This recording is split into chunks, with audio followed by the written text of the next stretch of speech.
actually never told my mom that I had a boyfriend.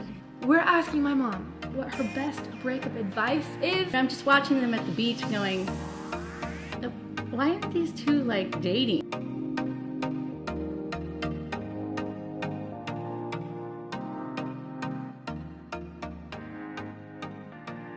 What is up, guys? Welcome back to my YouTube channel. Today I'm joined by a very special guest. But today, guys, we are going to be doing a very special edition of Girl Talk, but this time with my mom, because we've done it with my friends, people my age, people with, you know, the same amount of life experience, but my mom has some years of life experience on me and probably most of us watching this video. So we want to be able to get some advice from her, so I've asked her to be a part of my video today. So Mom, say hello to my vlog. Well, hello everybody. I'm super excited to be here and have Julia back to visit for this week. And yes, guys, don't forget to like and subscribe. A very, very small percentage of you guys who watch my videos are actually subscribed.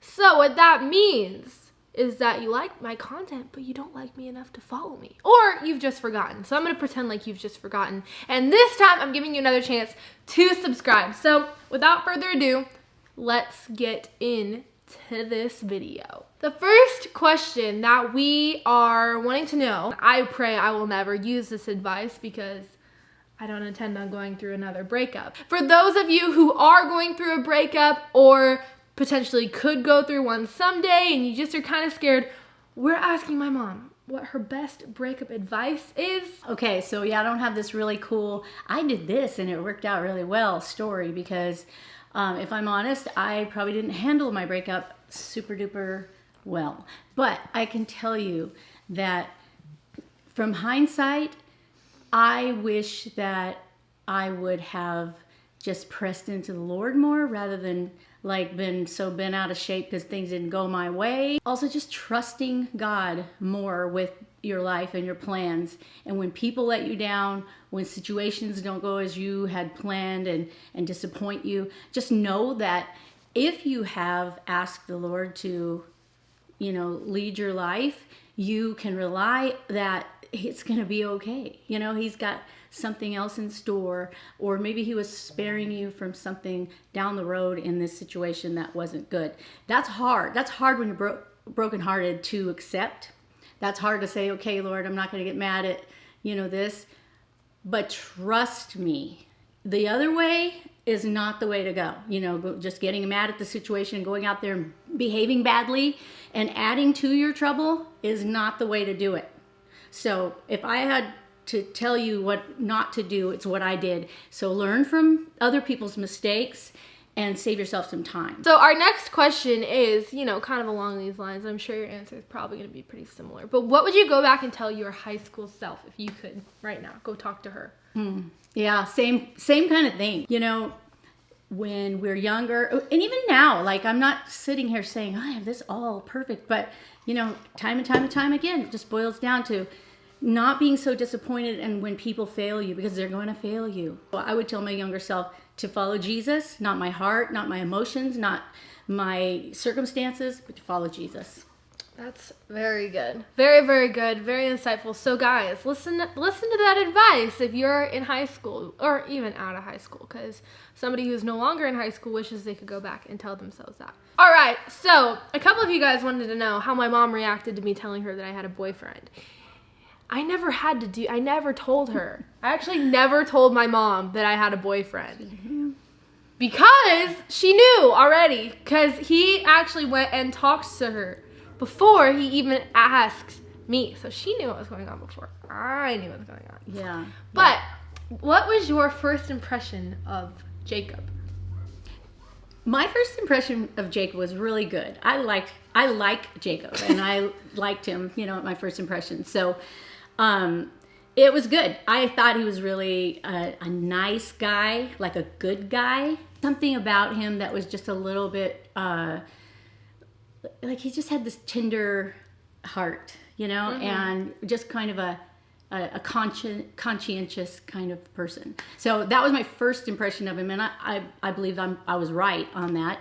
And again, you guys were friends way before you dated. So we had a chance to get to know Jacob and know him for a while when Julia and Jacob went to the prom together. And I'm just watching them at the beach going, why aren't these two like dating? Like it was really, I mean, it was kind of just a strange thing. And but like I say, she had a crush on him before and then pretty much had been, just friends with him because of circumstances in his life. And then, so it was just kind of, that's the way it was. And then anyway, when they started dating, I was pleased. And Jacob asked me, it was very respectful how he came to me. And he asked her instead of both her and my dad because my dad was asleep. And he had to catch a flight the next morning. And so it was crazy. So Jacob was just like, well, I'll ask your mom. Everybody wanted us to date or like thought we should date before we were even dating when we were just friends. But I think before either one of us actually knew. So very cool the way all that worked out. I think it's, like I say, I think it worked to your advantage. It definitely did. So that's on to our next question. What is some dating advice you would give to people watching this? Okay, so again, I can't sit here and go, wow, I did it perfectly, so this is how you should do it, because I'm probably better at watching what not to do, trial and error, master's degree here. So don't ever date anyone that would not live up to the standards of what the Lord would have for you. And by that I mean, somebody that actually follows the Lord, believes in the Lord, who is going to live out in his way with you. And don't just date somebody just for fun, to have a date for the prom or just to be, I did that. I mean, sometimes, I mean, we all wanted a boyfriend and all of that. However, date somebody who is going to be a potential person that you would marry. It's not like just because you are dating, you have to marry this person. No, but if you already have these things in mind that you would want in a spouse and that person doesn't meet that, why would you waste their time and your heart to dating a person that is just disqualified by whatever it is that they would disqualify from being your husband, wife, or whatever the case. So honesty and, make sure that the Lord is involved. That's so good. I heard this quote that said, date with the intention to marry, but not expectation. And I think that's really good because, you obviously get into a relationship. Oh my goodness. You obviously get into a relationship and, you think like, oh, maybe this could end in marriage, but just because you're dating doesn't mean it has to. And so that gives you some freedom in that sense of like, okay, that's why you date, because if it doesn't end up working out, you don't have to stay with that person. But don't get into a relationship if you couldn't see them marrying, because you're already starting off on the wrong foot. Yeah. So last and final question is, have you been able to stay close to God in your life through all the different seasons? Like you've been through lots of different seasons of life. So in what ways were you able to just stay rooted in your faith and not let the life changes get in the way of where you're at? Well, there again, I haven't always, been as close to God as I should be. And those are the times that, I learned that that's not a good way to go. So realizing that God never changes, okay, but our life and our circumstances do. God gives us our life, not the other way around. We don't add God to our life.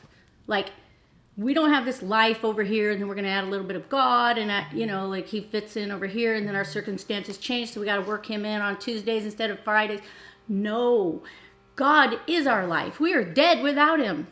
And if you look at life in that perspective, you're going to live closer to the Lord because he's going to be your source for everything, mm-hmm. And without him, you're going to feel like we're, a duck out of water, or air without, fish out of water. A duck out of water. Whatever it is, you're going to feel like you're not right. Prayer is a huge, huge thing in your life that it's constant communication with God. That's all it is communicating with the Lord and, through prayer and reading his word. That takes time and we're not expected to be just like perfect and having it all. But like if you work towards that, the Lord will give you what you need in every season and build that stable foundation. So no matter what comes, foundation is always there. It doesn't mean life is going to be easy all the time, or even, you know, it hardly ever is easy. There it is right there.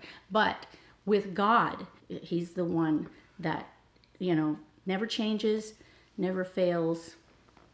And yeah. Amen. That is so, so good. I love that advice, and definitely will be something that is good to carry into, you know, the rest of your life, the rest of my life, the rest of anyone watching's life. And so guys, we just want to thank you so much for tuning into this video and spending some time with us. Comment any more questions that you maybe want answered, and maybe we'll make a part 2 to this. Also comment what you want to see next, so you can let us know what we can keep doing here on this channel. And my mom also has a YouTube channel, so her channel will be linked in the description. You can follow her on Instagram and follow along with her life too. So thank you so much for joining me. And guys, I so love you, and I appreciate you watching this video, and I will see you